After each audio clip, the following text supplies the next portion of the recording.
Let us give thanks. Let us express our gratitude. And let us count our blessings.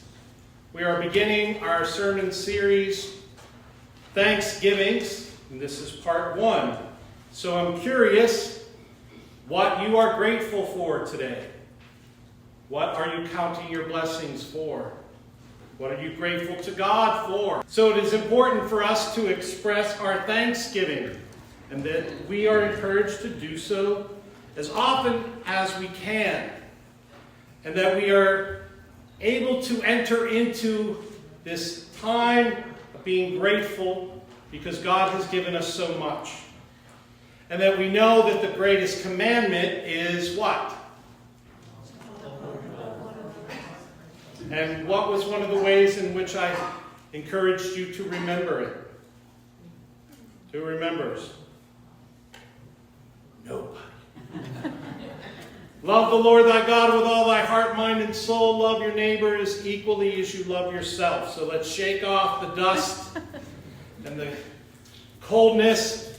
Raise up your arms. Lift them up to the heavens. Love the Lord thy God with all thy heart, mind, and soul. Love your neighbor as equally as you love yourself. One more time. Love the Lord thy God with all thy heart, mind, and soul. Love your neighbor as equally as you love yourself. 3 just for the perfect number. Love the Lord thy God with all thy heart, mind, and soul. Love your neighbor as equally as you love yourself.